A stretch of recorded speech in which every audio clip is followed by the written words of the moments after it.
In the 1968 Summer Olympics, John Stephen Awari was scheduled for marathon in Mexico. On the 19th minute, he hurt his leg so badly that he couldn't run.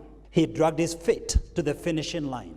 He crossed the finishing line 1 hour and a few minutes after the stadium lights had gone out, and the medals were already awarded. The reporters went over to him and asked him, "Sir, what kept you running after the stadium lights had gone out and the medals were already awarded?" John Stephen Awari looked at the journalist eyeball to eyeball and said, "Excuse me, gentlemen and ladies, when my nation, the country of Tanzania, sent me to this country thousands of miles away, they never sent me here to compare myself with the other athletes. They sent me here to finish the race." There's a race set before you. You will never be awarded for running someone else's race. Let me ask you, and I want you to be honest with me.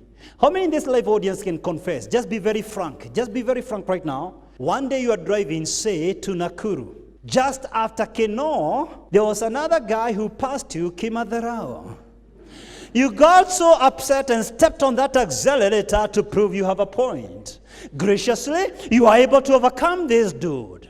But after that short celebration, the guy turned on the left to Maimahiu. He wasn't going to Nakuru after all.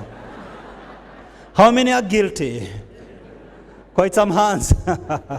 You know, in the race of life, we get into the highway of life at different times. We travel at different paces. We exit at different times.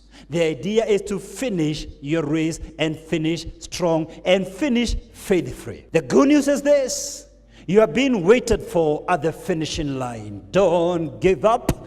There's a crown ahead if you stay the course. But will only be rewarded for the race you are enrolled. The Apostle Paul talks about the race. I have finished my race. To quote him verbatim, 2 Timothy 4:7. I have fought the good fight. I have kept the faith. I have finished the race. Elsewhere he says, I have run the race with perseverance. Let me tell you this. There is a place where you will never compete with anyone. They can copy you, they can look like you, but they will never become you. Thank you very much.